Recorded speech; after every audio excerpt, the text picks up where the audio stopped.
So before D&D, dice were not exciting.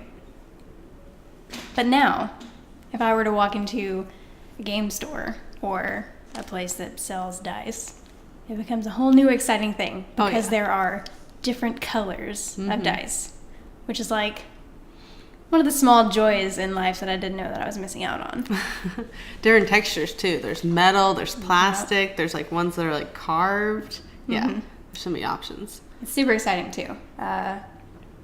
This Christmas we were buying dice for somebody and we were like, okay, what kind of dice should we get? What kind of color? What theme should we go with? It was a very serious discussion, which probably shouldn't have been as serious as it was, but it was like, okay, let's do a rainbow theme. But like, which die should be the red one? And what kind of red should we get? A dark red or a bright red? It was it's a very serious discussion. Yeah, I mean, dice are a serious deal, especially when you're playing D&D. They are. Well, they can determine your luck. Yeah, that's true. I mean, I went with having one set of dice to having two just because it wasn't just purple. It was purple with white swirls in it. Mm-hmm. Game changer. It is. Yeah. It makes all the difference in the world. Okay. I'm glad we're on the same page with that. You're listening to Almost Sisters, a podcast where two almost sisters discuss their weekly interests. It's the same thing they've been doing for years, but now they're in front of a microphone, and they're editing it, and posting it with an audience. This is going to be trickier than they thought.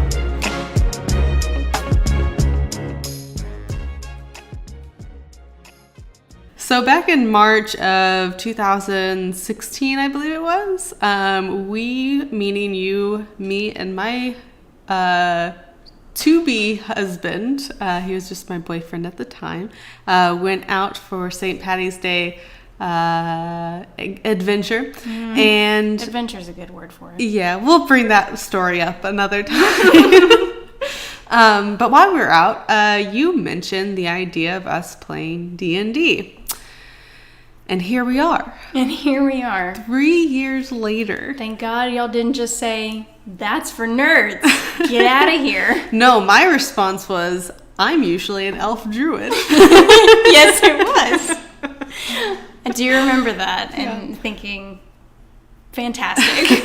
On point. On point. That's exactly the response I was hoping for. Yeah. But meanwhile, the person who ended up being the most nerdy about D&D was the most skeptical, and that was my soon-to-be husband, Forrest.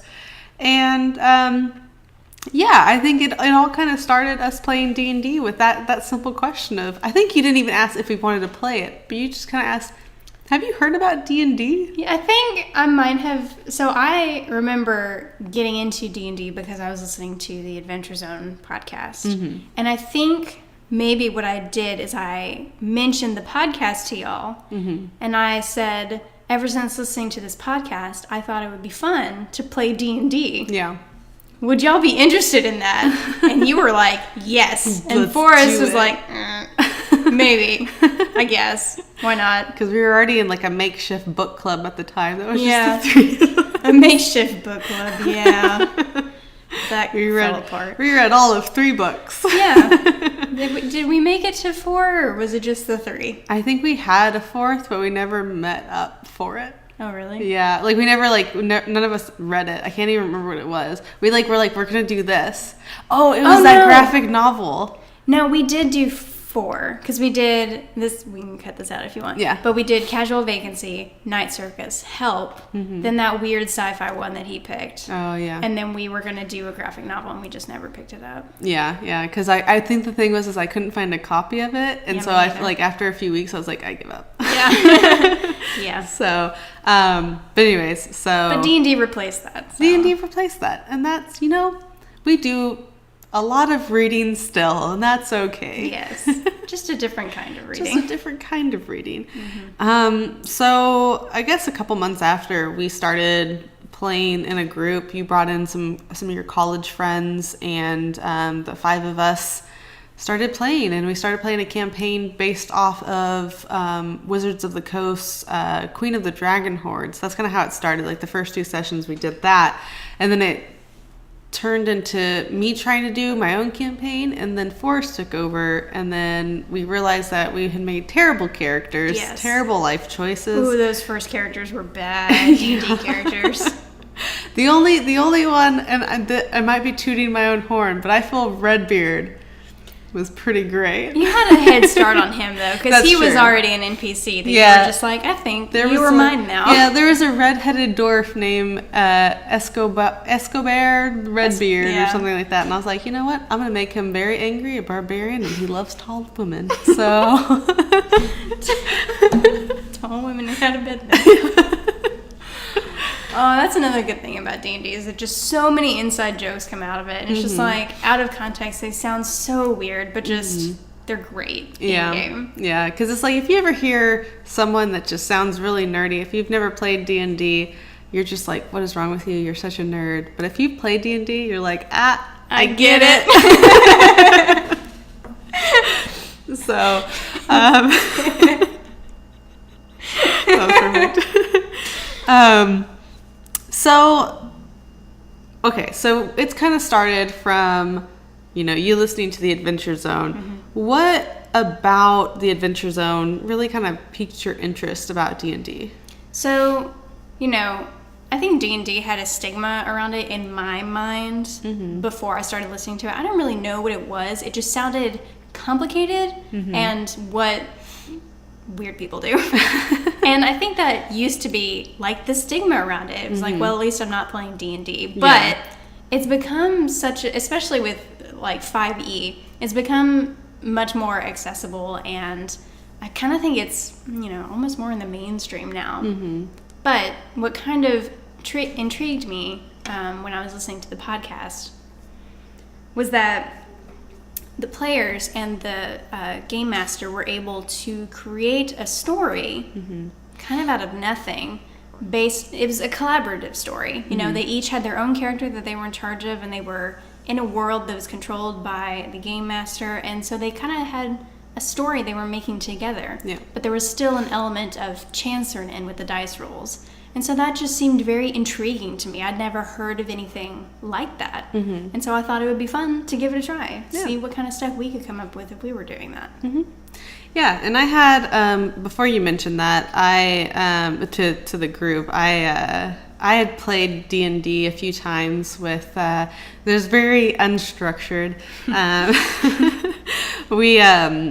we played, I think it was my junior year of high school, and then into my senior year. It was like tail end of junior year, beginning of senior year.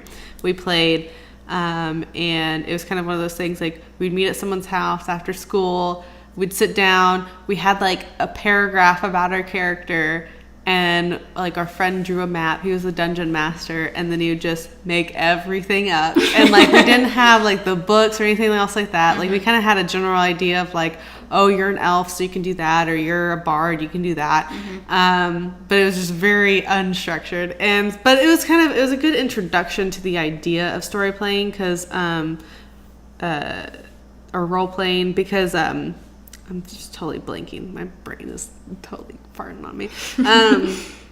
But it was a good introduction to role playing, because if you look at D&D and like all the stats and everything that you have to, all the numbers and everything you have to remember, it's good to have in the back of your mind, like, this is a story. Like, when I was a dungeon master, it was, I kind of fudged some of the numbers, because it's like, if it didn't fit well with the story I was telling, I'd much rather mess with the numbers than mess with the story. Right. So, but I think that is one of the beauties of D&D is that it appeals to different kinds of players. Yeah. And so, there's players like who create a story based around like a collaborative story, kind of what we talked about, that we're more interested in that aspect of it than in the gameplay aspect of it. But there's other people, they want to play a game and they want to win the game by doing the stats right and doing the right moves at the right time and gaining XP, and so it appeals to different styles of gameplay, which I think is what helps make it such a universally appealing game.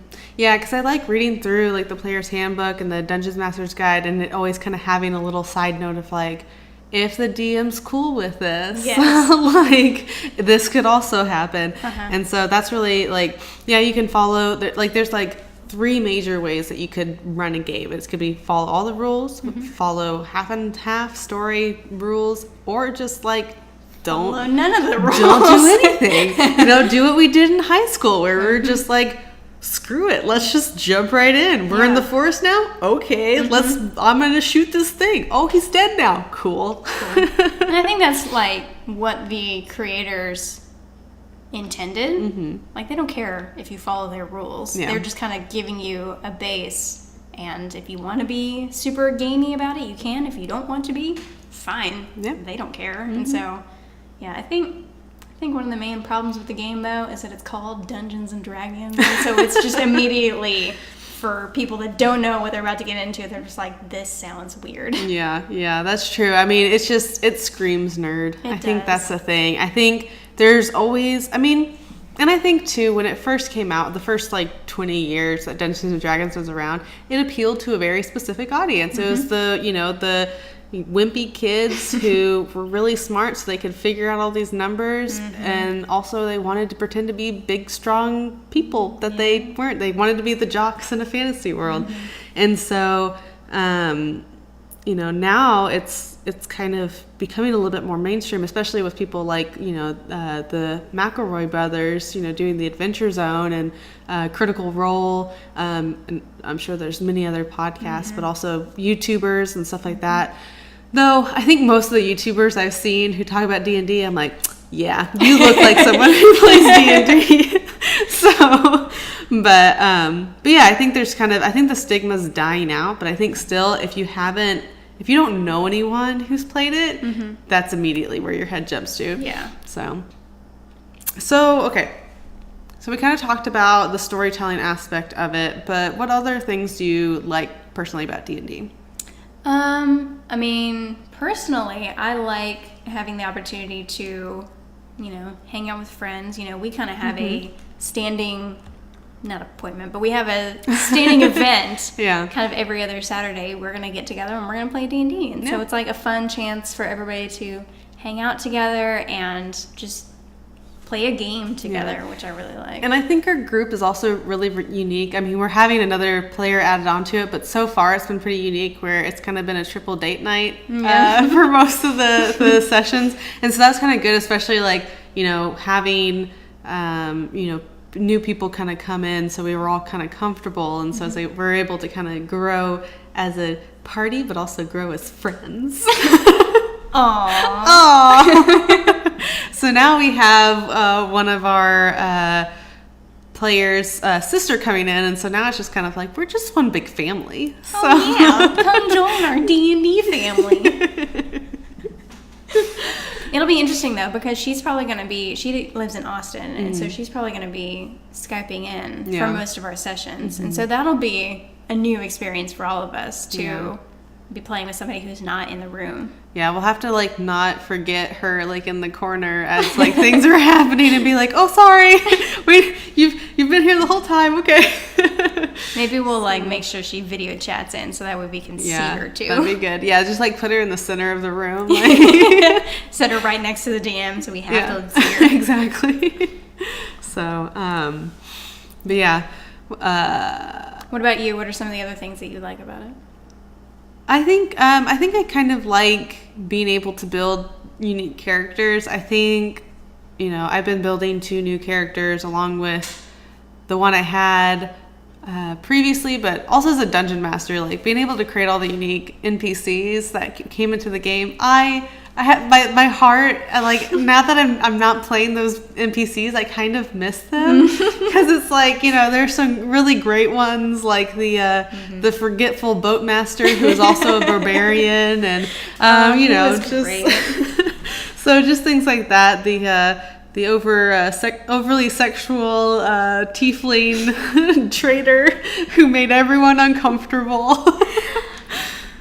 He made some people uncomfortable. I think a lot of us liked him a lot. He was hilarious. Probably because he wasn't like advancing on us. So we just could sit back and watch it all happen. Yeah, that's true. Yeah, only one of the characters really got the brunt of his forthcoming. But Yeah. But I think making characters is, at least for me, at least half the fun of it.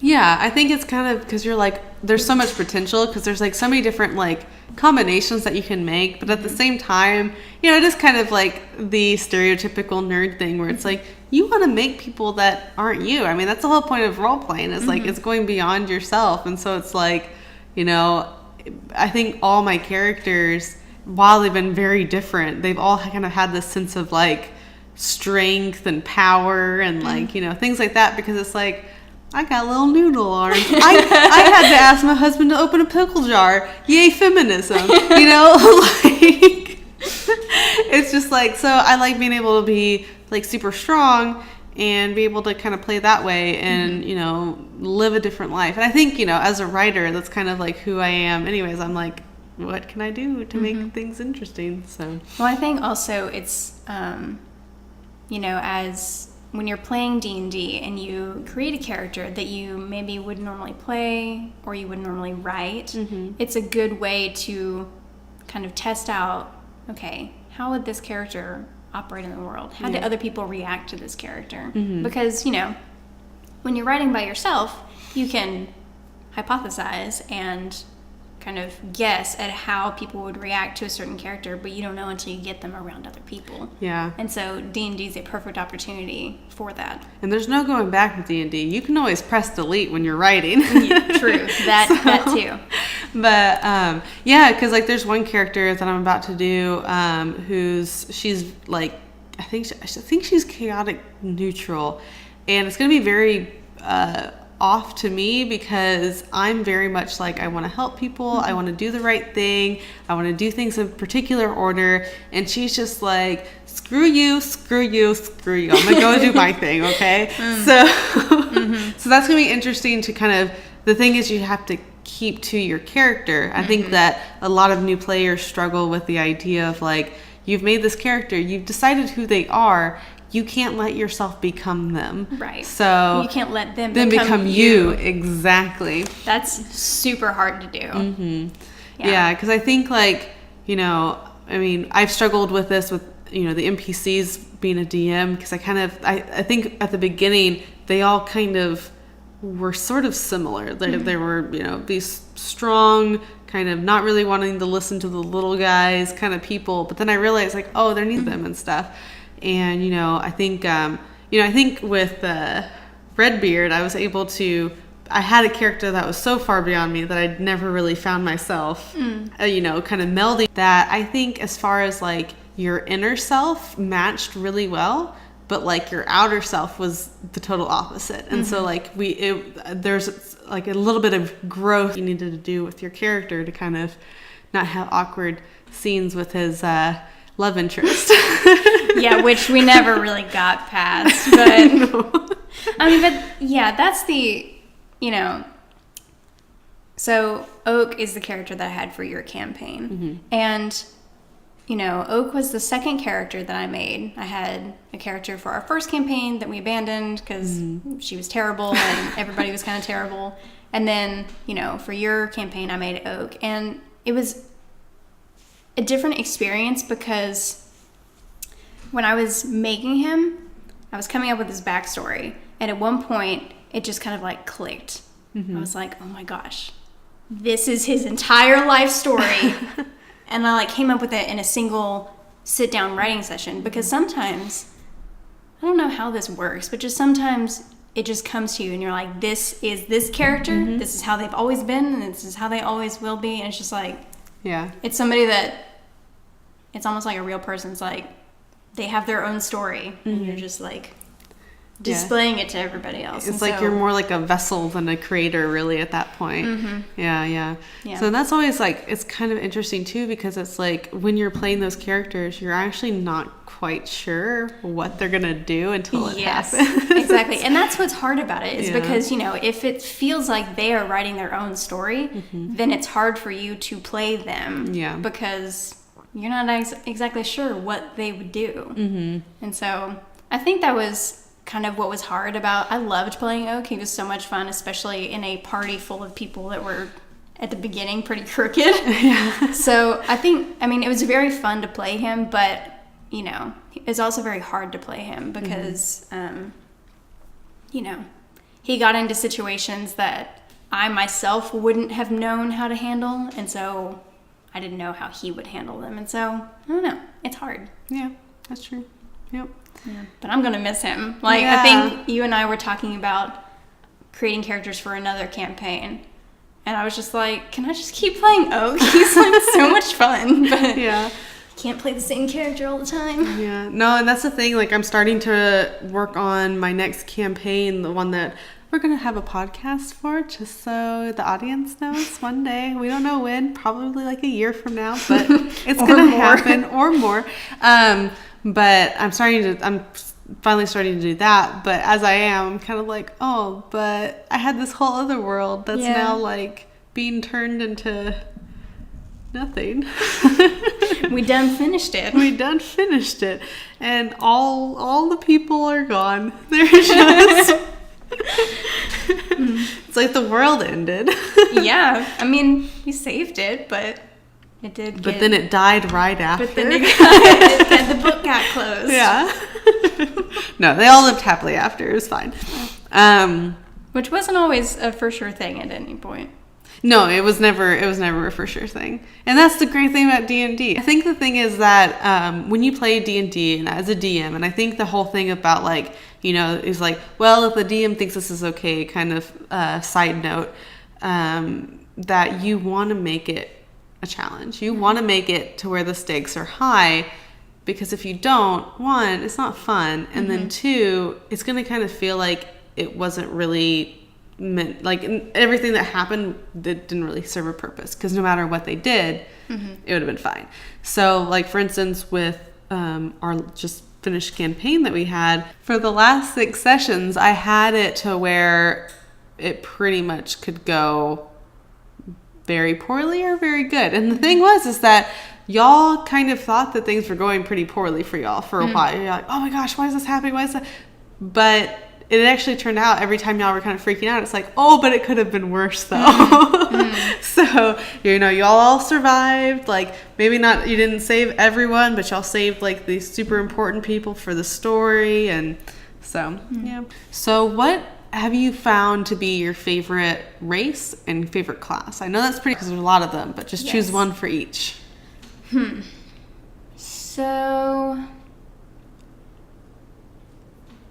I've only played 2 characters so far. Character was a fawn ranger / fighter. And, you know, it's hard because I think, you know, I didn't play the first character for very long, so I didn't get to see what a bard is like in Though we did have a bard this past campaign. We did. I don't know. I feel like I just like the gameplay style of a fighter more. Again, I didn't play a magic character for very long, so it's hard to say. But I think I'm just going to go with, you know, I like fighter characters for the class. And for race, I would love to play a halfling again. I think that was a short-lived character that I would like to revisit, at least the race part of it. Yeah. Cool. Yeah, so mine's probably, I think, so as far as like what I've played, I think Barbarian has been very fun, both with my own characters and then also NPCs, because I think there's just kind of, there's a lot you can do with them character-wise. But I play a wizard, and so I've been reading a bunch of stuff about them, and they're also like a really cool class. And we haven't had any wizards come into our campaigns at all. And so I think I'm going to have to choose Barbarian, but I think maybe later on it might be Wizard, because there's just like, it's just really cool. Like, I don't know, because it's like, as a Ravenclaw, I really appreciate people who have high intelligence, and so I would like to paint a picture for the audience that when you said high intelligence, you also pushed your glasses up on your face. I did indeed. No, but like, it's just, there's so many different like aspects to a wizard, a lot of spells that they can learn, and just the fact that they're just like intellectual badasses. I just like that a lot. But then for race, I think I'd have to choose elf, because I think there's just like, there's a lot of nuance to elves. You know, they have the dark vision. They have they don't have to sleep. They can do meditation for 4 hours and be fine. But also, I just like the whole elf culture. You know, I'm a big Lord of the Rings fan. I have a tattoo of Lord of the Rings. It's an elven, so or elvish, and so you know, it's just the elves are super cool. So our first campaign, our party were 2 dwarves and 2 halflings, right? Wait, it was 2 gnomes, a halfling, and a dwarf. That's what it was. Oh, that's what it was. Yeah. Because okay. one was a rock gnome, so they're basically dwarves. But Redbeard was the tallest. But yes, everybody was like of the shorter races. Yeah. So it's just a bunch of It's a hilarious image. Yeah, it's just like, here are the heroes of the country, and it's just these little tiny people running through like, wee, you know. So hey, we were very stealthy. We were able to get into places. Were we though? Sure. Maddie and I were. Okay, Redbeard, and I'm not even going to say his name because it's too dumb. We're not. So Emily, why should other people play D&D? Why are we sharing our knowledge, if you want to call it that, of Our D&D? loose term of knowledge. Our very loose term of knowledge of D&D to the world. Because it's such a unique game. Mm-hmm. It's such a unique experience that is going to be hard to find other places. And so I think it's totally worth it to get a group of people together and just give it a try. Yeah. Because it's not very often that you get the opportunity to just make up a story with the people that you know and not really know where it's going. Yeah. Yeah, and I mean, I think it's, as far as social interaction goes, it's very unique in the sense that we are really, you know, doing kind of a team building exercise every time we come together. And we come together every 2 weeks, every 1 week, you know, and I think it's just kind of, I don't think we really have that anymore. I don't think people just, especially people our age, just kind of get together just to sit around and talk. And so it kind of gives us a avenue to do that. So, you know, we'll get together, and while the DM's setting up, we'll have conversations about our lives, and we're just sitting and talking. There's no phones out. We're not playing a board game, or like we're not playing video games, whatever. It's just we're able to like be together. But then also once we start playing, you know, we're building these memories and inside jokes and stuff like that. And I don't know, I think more people should be doing it to build friendships. I mean, I think the biggest thing that I hear from young adults is that it's so hard to make friends after college. And it's like, you know, well, why don't you know, maintain the friendships you have by coming together and playing an awesome game that y'all can all be very uniquely yourselves and just have a blast. Well, plus it's a good way to like keep new friends. You know, when we started playing, we had 5 people that we were playing with. But then as we continued playing, we've now added 2 people to that group. Yeah. Just because we've been like, hey, we want to hang out, come play D&D with us, and then it sticks. And so it's a good social activity. Yeah, I agree. And I think too, I think there's also something to be said about what you learn about yourself while playing, because I think you gain new perspectives. And I mean, especially for, like we talked about last week, if you're not reading a whole bunch, you need to find ways to understand other people's perspectives. Yes. And so, but at the same time, you know, there's situations where you're put into where you're trying to be this character, and maybe in real life, if you're confronted with the same sort of situation, you'd be like, oh, well, I'm not good at this, so I'm not going to even try. I'm not going to even bother with this. But, you know, oh, my character has high charisma, I'll talk my way out of this. And so you attempt to talk your way out. Where, you know, and so you're learning social skills. And I think, you know, like we talked about 2 weeks ago with social media, we're losing our social skills. And so I'm just pulling all the episodes together. But, you know, I I think that there's just a lot to be said about being in a group, taking on problems together, and just having a blast with people you care about. Mm-hmm. So. Over the Christmas break, maybe it was 2 years ago. It was right after we had first started our campaign. Mm-hmm. I went home for the break, and we weren't playing D&D because everybody was out for the holidays. And so I convinced my parents to play a one-night session of D&D with me. Mm-hmm. And it took a lot of convincing. Yeah. But eventually they were just like, all right, we'll play. And I think they had fun creating characters, especially because I was just like, all right, this, or this. And they could pick one. Mm-hmm. And it was just, we went down the whole list and made characters. And so I think they surprisingly had fun creating these characters, and like while I was building it with them, they were like already coming up with backstories, and I was like so surprised that they were just like, oh yeah, now that I'm in it, I'm gonna actually do it. And so, you know, you never know until you give it a try, right, what it's gonna be like and how you're gonna respond to it. I think that's a great example of the fact that anyone can get into D&D. Mm-hmm. I mean, Forrest, with my mother and father-in-law, he sat down with them and kind of did the same thing that you did with your parents. And, you know, they were playing, and at one point, his mom steals money from a kid. And he was like, whoa, Mom, whoa. She's like, well, that's how my character, that's my character. And so it was just kind of, I don't think that I don't think anyone out there is not someone who can't play D&D. Let me restate that. Okay. Anyone can play D&D. There you go. A lot of double negatives in that last one.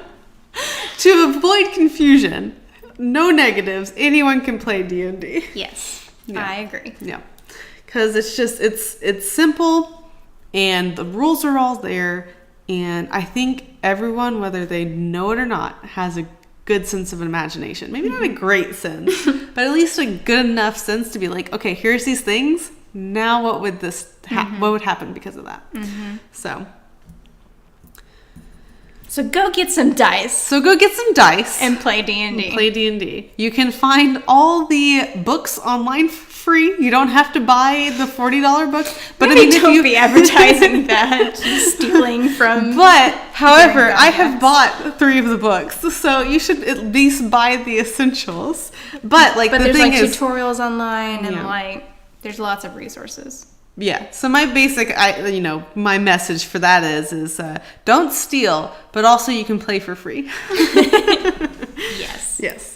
That's a better message than, hey, go torrent these somewhere. I mean, you can just type in D&D Player's Handbook and a PDF pops up. Let's move on. I promise. Okay. So, Caitlin, what is your weekly obsession? Well, Emily, my weekly obsession has a lot to do with our topic for today.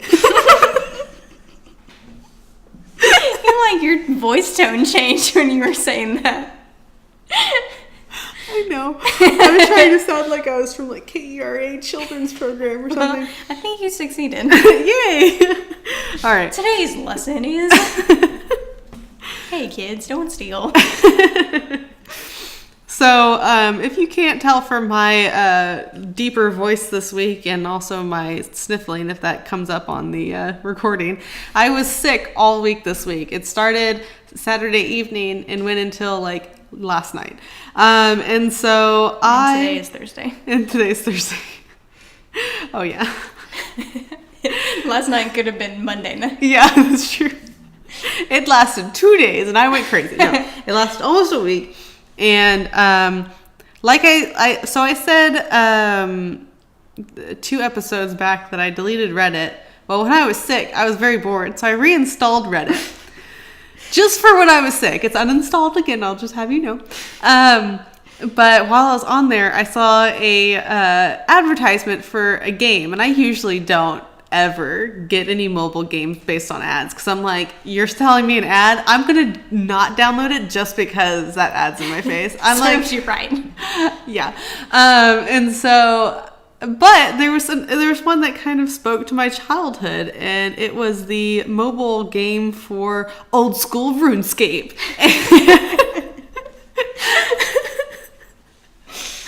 And so, okay.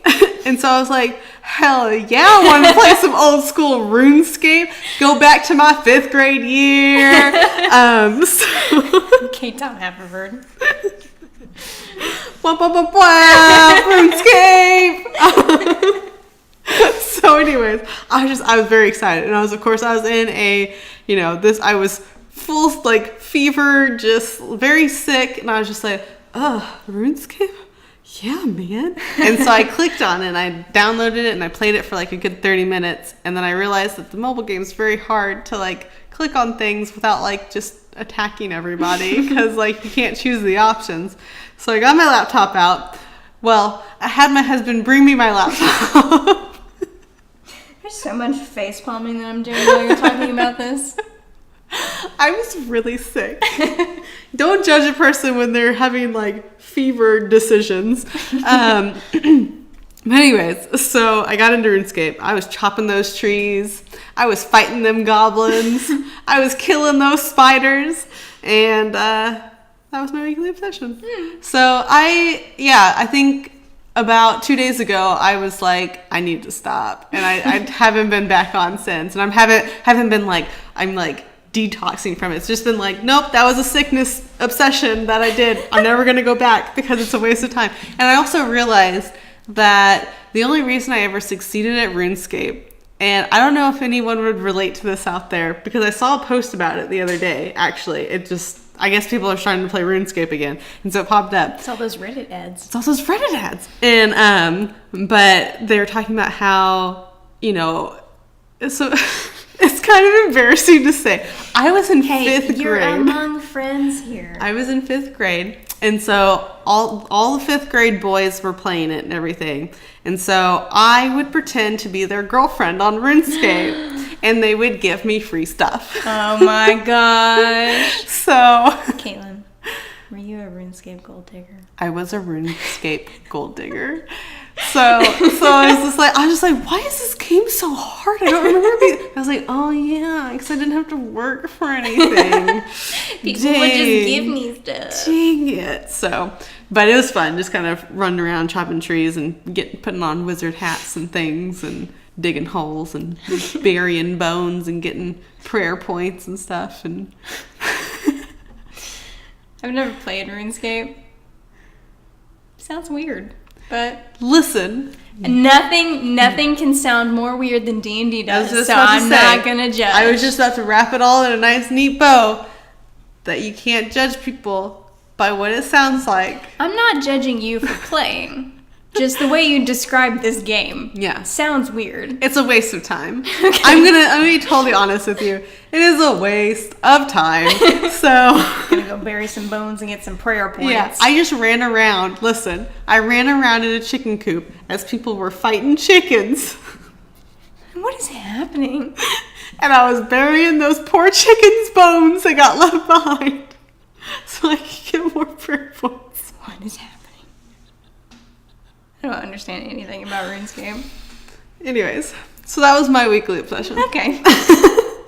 My fever weekly obsession, mind you. I had to put that little disclaimer on there. Yeah. And a side note is also Reddit, because I also was on that quite extensively. But it is deleted now. They both are deleted. So anyways, Emily. Yeah. What was your weekly obsession? So my weekly obsession was watching BuzzFeed Unsolved videos. Mm-hmm. So for those of you who don't know, BuzzFeed Unsolved is a series that BuzzFeed does where these two guys investigate both true crime and supernatural cases that have been unsolved, whether it be a murder that was never solved or a disappearance of somebody that they were never found, or if it's like, is this place haunted? We'll never know. Mm-hmm. And so there's two hosts, and one host believes in conspiracies and supernatural elements, and the other host does not. And so a lot of it is the one host trying to convince the other one that all this stuff is real. And so it's pretty entertaining because they have a lot of banter and they go back and forth. And so I've been watching those a lot at work during my lunch hours because usually that kind of stuff would freak me out and I cannot watch it at night by myself. Mm-hmm. So I watch it during the day with lots of people around. But it's fun to watch. Mm-hmm. it's fun to kind of see their banter, and some of the cases are pretty compelling and they're a bit of brain puzzlers, if you will. So it's like basically CSI, but without like showing the scenes of people getting murdered. Right. I mean, it's all, there's not footage of anything. It's they kind of put together stock photos to kind of reenact whatever happened. And so it's not graphic, but they do describe some stuff that happens. And so that's why I can get freaked out by stuff. Yeah. I get freaked out super easily. Like, I was reading one of my friend's books, and there's just a scene where, like, the character looks, and there's, like, a shadow that, like, walks in her bedroom. And I was like, oh, no! And I, like, threw the book, and I was like, ah! And, like, I told someone else, and they're like, it was just a shadow that walked across the door. No. That thing's going to get her. I don't know what it is, but it's going to get her. Yeah. Yeah. So. I mean, believe me, there's plenty of them that I don't watch. I like look at the thumbnails, and I can tell from the thumbnail if I'm gonna have nightmares about it. Yeah. So I'm very selective in the ones that I watch, but the ones that I do watch, I like. That's good. Yeah. So there's like a lot of them on there. Yes. Right now? Okay. They have, I think they're in their 4th season now. Okay. And each season has like 12 episodes. Probably. I mean, there's a lot of them. There's no way that I'm even close to watching them all. So nice. Very cool. Thank you for listening to Almost Sisters. I'm Emily. And I'm Caitlin. You can follow Caitlin at authorcsloanlewis.com for her blog and c.sloanlewis on Instagram. You can follow me on YouTube at the channel name Did You Make That? Almost Sisters is a production of Blab and Scribble Studios. You can follow all our current and future projects by going to blabandscribble.wordpress.com. You can find links to all of our stuff in the description box. Caitlin, should we do an outro? No, not today.